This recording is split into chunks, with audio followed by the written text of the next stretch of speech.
What's up, guys? It's Adam D. I'm playing the Avengers today. Actually, I'm playing it all week. I'm going to be playing it a ton because this game is sick. This video, I'm just bringing it to you because, honestly, not a lot of people are getting early access. Not a lot of people might be even buying this game, but I just want to talk about the power level caps and some things that you might not know about endgame because trying to min-max and do everything I can to race there. Basically, the power level soft cap, just like in Destiny or any other looter shooter game, there's going to be a soft cap and a hard cap to your gear level, and it's the same thing in this game.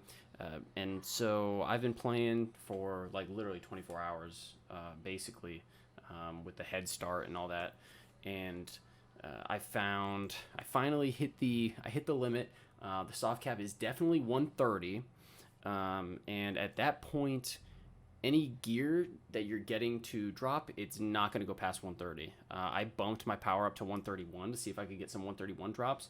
Can't get them. It just doesn't happen. So the only way that you can actually increase your power level past this point is by boosting items, like this one. I boosted up to 132, and so from the developers, we know that the hard cap right now for power is 150. So the question is, like, what is going to fill that power gap? Because for legendary items and for epic items, you can only boost their power 10 times.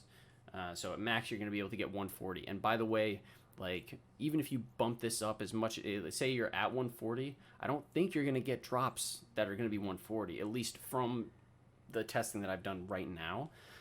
So you're gonna have to boost everything up, but how can you get to 150? It doesn't make any sense. So what I'm thinking is today in the war table they talked about.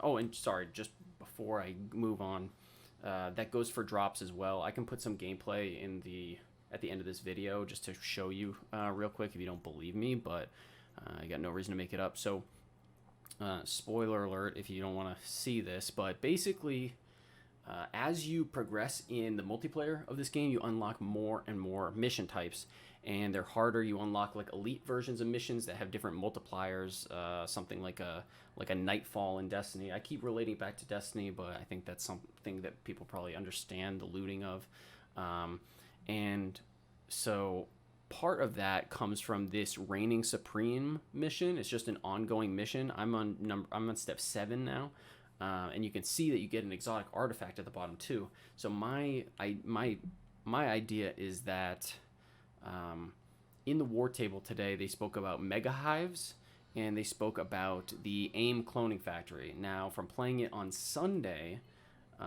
switching my Xbox to New Zealand, I saw the cloning factory, and that was definitely like power level 155, right? And so I think that is the current like absolute end game activity, aside from the mega hive. Now the mega hive, for those of you that don't know what a hive is, it's basically like a gauntlet mode in this game. You go and you load into a mission, and you get like 1 to 6 floors. Basically, you have to progress through every single stage, and at the end you get some nice rewards. It can get pretty difficult, not gonna lie. And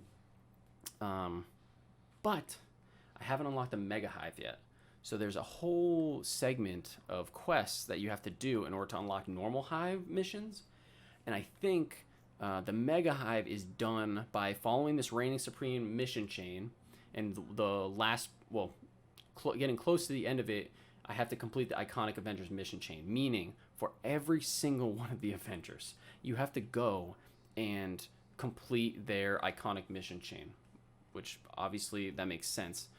But the reason why I think that the Mega Hive is after this and that the rewards might go past 140 is because the Mega Hive has been said by the developers you're going to have to use multiple Avengers if your character dies.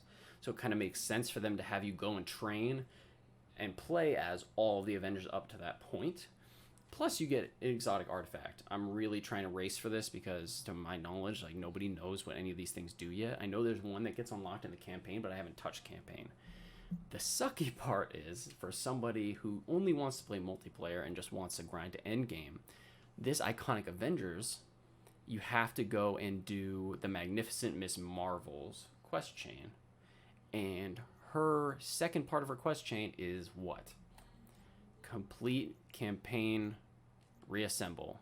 Meaning I have to go now and freaking go and do the freaking campaign, even though I don't want to do it, so that I can play this multiplayer stuff. The benefit is that I think this weekend, I'm fairly certain that that AIM cloning factory mission is only going to be available on weekends, seeing as when I was playing the Head Start from New Zealand time on Sunday, or was it? No, it was Monday.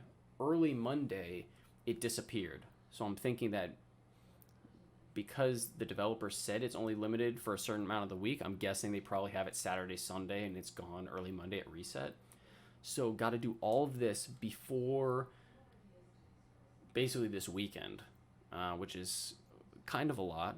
I've got my Black Widow already at the soft cap, but I don't want to use all of these resources to bump her up, because I'm not sure if she's the one I really want to like ride with to the end. You know what I mean? I want to go and try out some other ones. I'm messing around with Thor and stuff like that. But that is kind of all the stuff that I wanted to talk about you guys, talk with you guys about.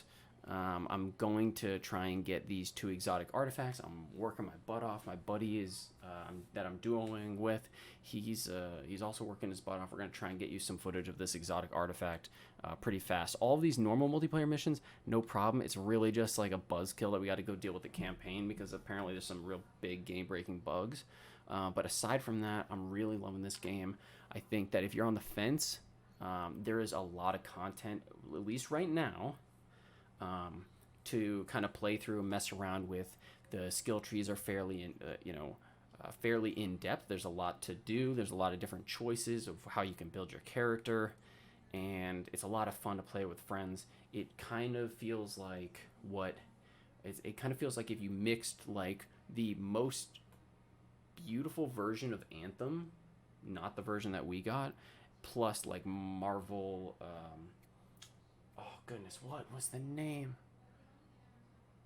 For some reason I can't remember what it's. Oh, Marvel Heroes Omega. If you combine those, added some in some looter things, like this is the game. It's really fun. There's some bugginess, but it's a ton of fun. So if you're on the fence or you have any more questions about this, please let me know. I'll be dropping some more videos of the end game gameplay, and I hope you enjoy it. So that's all for me. Adam D out.